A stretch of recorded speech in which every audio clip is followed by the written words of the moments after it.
Electricity act 1910 के इस session के पहले पार्ट में हमने इस एक्ट के कुछ सेक्शंस के मुतालिक डिस्कस किया और हमने डिटेक्शन बिल के मुतालिक ईच एंड एवरीथिंग जाना और हमने डिस्कस किया कि जजी साहिबान के इनके ऊपर क्या कहने थे और हमने देखा कि ओवर बिलिंग की मद में मुकम्मल बिल या करंट बिल अदा करने के मुतालिक जजी साहिबान ने किन सूरतों में स्टे ग्रांट या डिसमिस कर रखा है। अगर आपने हमारी वो वीडियो नहीं देखी तो आई बटन के ऊपर भी लिंक अवेलेबल है और डिस्क्रिप्शन में भी लिंक दे दिया जाएगा।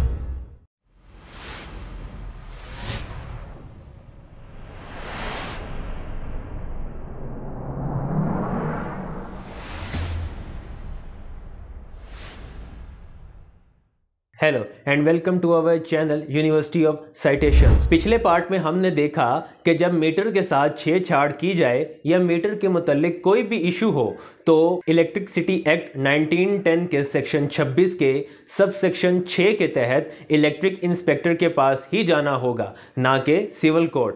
हमारी आज की पहली प्रपोजिशन भी इसी चीज़ के ऊपर है कि सिविल कोर्ट में कब मुकदमा दायर किया जा सकता है और अगर मुकदमा दायर हो गया तो किन सूरतों में हमें स्टे मिल सकता है। इसके ऊपर जो साइटेशन है वो है PLD 2005 Peshawar 190 decided by mister justice Talat Mahmood Qureshi on 30 May 2005 civil revision number 470 Peshawar high court. Electricity act 1910 कि इस पटिशन में पटिशनर जो कि बिजली बनाने वाली कंपनी थी ने मौक़िफ़ इख्तियार किया कि रेस्पोंडेंट जो कि आम सारफ है ने सिविल कोर्ट में मुकदमा दायर किया था कि उसको 1 माह का बिल गैर कानूनी तरीके से एक्सेस बिल आया है, यानी आम बिल से ज़्यादा आया है, लिहाजा उस बिल के ऊपर उसको स्टे ग्रांट किया जाए और करंट बिल जमा कराने की इजाज़त दी जाए, जिस पर ट्रायल कोर्ट ने यानी नीचे वाली अदालत ने उसके ऊपर स्टे भी ग्रांट किया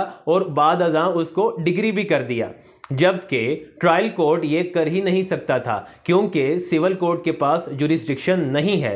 सारफ को चाहिए था कि वो इलेक्ट्रिक इंस्पेक्टर को दरख्वास्त देता, लेकिन उसने सिविल कोर्ट में मुकदमा किया कि उसका बिल गैर कानूनी तरीके से आया है और सही अदाद शुमार पर मुश्तमिल नहीं है, लिहाजा इसको खारिज किया जाए। जिस पर जज साहब ने बड़े खूबसूरत रिमार्क्स देते हुए फरमाया कि ये जो ऑब्जेक्शन आप उठा रहे हैं कि सिविल कोर्ट में मुकदमा मेंटेनेबल ही नहीं है, ये आपने नीचे वाली अदालतों में नहीं उठाया, लिहाजा इस स्टेज के ऊपर आप ये पॉइंट रेज नहीं कर सकते। और मजीद फरमाया कि सारफ ने जो दावा दायर किया है वो 1 माह के गैर कानूनी तरीके से आए हुए बिल के ऊपर है, ना कि मीटर टेम्परिंग या मीटर के मुतालिक मामलात के ऊपर है। जिस पर बिजली बनाने वाली कंपनी ने कहा कि ये जो बिल उसको एक्सेस दिया गया था वो मीटर में टेम्परिंग की वजह से ही उसको जुर्माने के तौर पे दिया गया, लेकिन फिर भी जज साहब ने पटिशनर की बात ना सुनते हुए फरमाया कि ऐसा मुकदमा जिसमें बिल के अदादो शुमार का मसला हो या एक्सेस बिल का मसला हो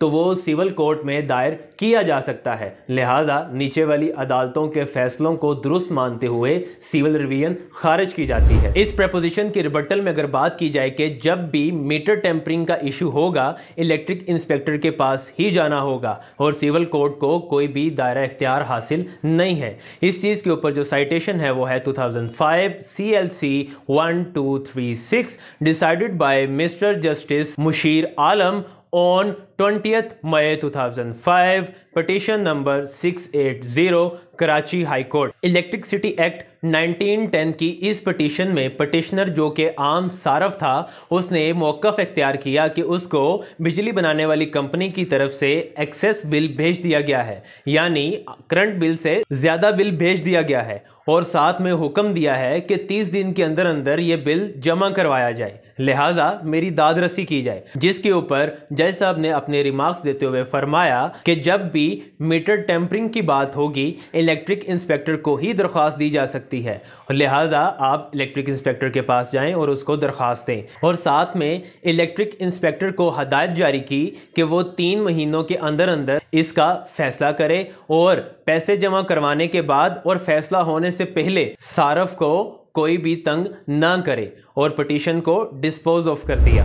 हमारी आज की अगली प्रपोजिशन है कि बिल के इवज अगर श्योरिटी दाखिल कर दी जाए तो क्या फिर भी करंट बिल जमा करवाया जा सकता है या मुकम्मल बिल ही जमा करवाना पड़ेगा। इस चीज के ऊपर जो साइटेशन है वो है 2005 CLC 914 decided by mister justice Ali Nawaz Chauhan on 23 February 2005 civil revision number 1967 Lahore high court Lahore. Electricity act 1910 के इस पिटीशन में पिटिशनर जो कि बिजली बनाने वाली कंपनी थी ने वक़्फ़ इख्तियार किया कि उसने रेस्पोंडेंट जो कि आम सारफ था को जुर्माने के तौर पर एक बिल इशू किया और साथ में हुक्म जारी किया कि इसको 30 दिन के अंदर अंदर जमा करवाना है। लेकिन उसने सेक्शन 54 के तहत इसको हर सूरत जमा करवाने की बजाय सिविल कोर्ट से रजू कर लिया और करंट बिल जमा करवाने की इस्तदा करते हुए बाकी बिल की हद तक श्योरिटी जमा करवाने की इस्तदा की, जिस पर जज साहब ने उसको करंट बिल जमा करवाने का हुक्म सादिर फरमाया और बाकी बिल की हद तक श्योरिटी जमा करवा दी और इसके ऊपर उसको स्टे भी ग्रांट हो गया। और साथ में जज साहब ने पिटिशनर को हदायत जारी की कि वो सारफ का बिजली का कनेक्शन मुनक़ता ना करे, जो कि सरासर नाइंसाफी है। और पिटिशनर ने मजीद इस्तदा की कि सारिफ को कोई फाइनेंशियल इशू नहीं है, लिहाजा वो मुकम्मल बिल अदा कर सकता है। और ये वो स्टेज है कि जिस पर दोनों पार्टियों का नफा और नुकसान को बराबर देखा जाना जरूरी है। जैसा कि आप सब जानते हैं कि किसी भी स्टे को ग्रांट करने या उसको डिसमिस करने के लिए जो इंग्रेडिएंट्स होते हैं उसमें एक इंग्रेडिएंट ये भी होता है कि किस पार्टी को कितना नुकसान हो सकता है या हो रहा है। तो यही बात वापडा वालों ने की कि अगर सिर्फ करंट बिल जमा करवाने की हदायत जारी कर दी जाए तो इसमें वापडा वालों का ज्यादा नुकसान है, जिस पर जज साहब ने नीचे वाली अदालतों के फैसलों में थोड़ी रद्दोबदल करते हुए फरमाया कि सारफ को 1/3 बिल जमा करवाने की हदायत जारी की जाती है और बाकी बिल की हद तक वो श्योरिटी जमा करवा सकता है और इसी के साथ स्टे कंफर्म करे। और पिछली प्रपोजिशन में जैसा कि आपने देखा कि कैसे सारफ ने श्योरिटी जमा करवाई और जज साहब ने उसको स्टे ग्रांट कर दिया। हमारी अगली प्रपोजिशन है कि क्या वापडा वाले एफआईआर करवा सकते हैं या नहीं। जी तो व्यूअर्स सुन लीजिए, वापडा वाले किसी भी सूरत में या कोई भी बिजली बनाने वाली कंपनी किसी भी सूरत में एफआईआर नहीं करवा सकती। अब आप लोग सोच रहे होंगे कि आज तक जो भी एफआईआर आप लोगों ने देखी हैं जो कि सेक्शन 462 के सब क्लास ए से लेके पी तक है, जिसमें मैक्सिमम 462 IPPC के तहत आपको एफआईआर फेस करनी पड़ती है, तो क्या वो गलत है? तो सुन लीजिए, वापडा वाले एफआईआर नहीं करवा सकते। हाँ, वो इस्तगासा दायर कर सकते हैं। इसके ऊपर पुलिस वाला खुद लिखेगा इस्तगासा हाजा पेश, तफ्तीश के बाद कार्रवाई एफआईआर अमल में लाई जा रही है। अब जैसा कि आप मेरे अकब में स्क्रीन के ऊपर देख रहे होंगे, ये एक बिजली चोरी की एफआईआर है जिसमें सबसे नीचे वाले कॉलम में लफ्ज इस्तगासा इस्तेमाल हुआ है। अब हम एक जर्नल एफआईआर जो कि कोई भी करवा सकता है उसको मुलाहिजा करें तो वो आप अकब में स्क्रीन के ऊपर देख रहे होंगे कि उसके कॉलम नंबर 5 में ये दरखास्त का लफ्ज इस्तेमाल हुआ है। तो लिहाजा वापडा वाले अगर कोई भी एफआईआर आपके ऊपर बिजली चोरी के मुतल्लिका करवाते हैं और उसमें इस कॉलम के अंदर इस्तगासा लफ्ज के अलावा कोई भी और लफ्ज इस्तेमाल हो रहा होगा तो वो पाकिस्तान पिनल कोड के सेक्शन 462 के सब सेक्शन ओ की खिलाफ वर्जी करते हुए एक गलत और बेबुनियाद एफआईआर होगी और इस एफआईआर को गलत तस्वर किया जाएगा। इसके ऊपर जो साइटेशन है वो है 2010 PCRLJ 249 decided by Peshawar high court Dera Ismail Khan bench. इस साइटेशन में जज साहब ने वापडा वालों की तरफ से डायरेक्ट एफआईआर करवाने और इस्तगासा ना करवाने के ऊपर एफआईआर को क्वैश कर रखा है। इन एफआईआर्स में अगर जमानतों की बात की जाए तो ये एफआईआर पाकिस्तान पिनल कोड के सेक्शन 462 के सब क्लास आई के तहत होती हैं, जिसकी सजा 3 साल और 30 लाख रुपए तक का जुर्माना हो सकता है। ऐसी एफआईआर में जमानतों के खारिज होने के बहुत ही कम चांसेस होते हैं। इनमें जमानत करवाने का सबसे बेहतरीन तरीका ये होता है कि जो भी बिजली बनाने वाली कंपनी ने आपको बिजली चोरी करते हुए पकड़ा होता है या किसी भी वजह से एफआईआर होती है, तो आप अपने मुतलका वापडा के दफ्तर में जाइए, वहां से अपना जुर्माना शुदा बिल वसूल कीजिए, उसको जमा करवाइए और अदालत में उसको दिखा दीजिए कि मैंने अपना बिल जमा करवा दिया है, जिसके ऊपर जज साहब फौरी जमानत कंफर्म कर देंगे। अब हम बात कर लेते हैं इस बिजली के एक्ट के मुतालिक जनरल प्रेपोजिशंस की, जो कि बिजली कनेक्शन को मुनक़ता करने से पहले नोटिस ना देना और मीटर टेम्परिंग का बहाना बना के मीटर उतार लेना एक गैर कानूनी अमल है।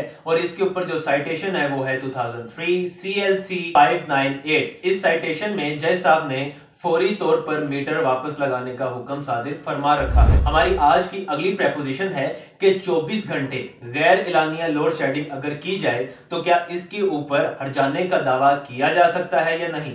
तो व्यूअर्स, इसके ऊपर हर्जाने का दावा किया जा सकता है और इसके ऊपर जो साइटेशन है वो है 1989 NLR 1133। इस साइटेशन के तहत हर्जाने का दावा किया जा सकता है। हमारे आज की इस सेशन की बड़ी ही एक अहम बात, जो कि यकीनन बहुत कम लोगों को पता होगी, वो ये कि वापडा वाले हमारा मीटर अपने साथ नहीं ले जा सकते। वापडा वाले हमारा मीटर काट तो सकते हैं, लेकिन वो अपने साथ नहीं ले जा सकते। है ना दिलचस्प बात। इलेक्ट्रिसिटी एक्ट 1910 के सेक्शन 26 के सब सेक्शन 3 में ये लिख दिया गया है, जैसा कि आप स्क्रीन के ऊपर मेरे अकब में देख सकते हैं। Where the meter maximum demand indicator and other measuring operators is the property of the consumer, यानी मीटर, रेगुलेटर और वापडा की तरफ से मिले हुए दूसरे आलात जो कि बिजली के मीटर के साथ होते हैं, वो सब के सब आम सारफ की मलकियत है। इसी एक्ट के सेक्शन 24 के सब क्लास 1 को इसमें लिखा है, cut off the supply and for that purpose और disconnect any electrical supply line और अदर वायर्स और other works being the property of the licensee, यानी बिजली की सप्लाई को मुनक़ता करने के लिए किसी भी मीटर को काटना या किसी भी सप्लाई लाइन को काटना यह बिजली बनाने वाली कंपनी कर सकती है, क्योंकि बिजली बनाने वाली कंपनी उस बिजली की मालिक है। लिहाजा इससे ये बात साफ साफ वाज़िया होती है कि इस एक्ट के सेक्शन 26 के सब क्लास 3 के तहत आप अपने मीटर के मुकम्मल मालिक हैं, क्योंकि आपने डिमांड नोटिस के जरिए उस बिल की अदायगी कर रखी है और बिजली बनाने वाली कंपनी आपका वो मीटर की सप्लाई काट तो सकती है, लेकिन उसको अपने साथ ले जा नहीं सकती। व्यूअर्स, हमारे इस चैनल का मकसद आम आवाम तक कानून को कानूनी दलाइल के साथ पहुंचाना है, ताकि वो अपने हक के लिए आवाज उठा सके। और यकीन मानिए, हमारे इस मुल्क में किसी भी नाइंसाफी का हल और हर एक एक्शन का रिएक्शन मौजूद है। फर्क सिर्फ इतना है कि हमें उसको जानना है। लिहाजा अपने हक के लिए आवाज बुलंद कीजिए, और वो कैसे हो सकती है कि आप अपने हक को जानिए। इसी के साथ हमारे आज का सेशन मुकम्मल होता है। अपना ख्याल रखिएगा। अगले सेशन में मुलाकात होगी नई प्रेपोजिशन के साथ और नई साइटेशन के साथ। तब तक के लिए अल्लाह हाफिज।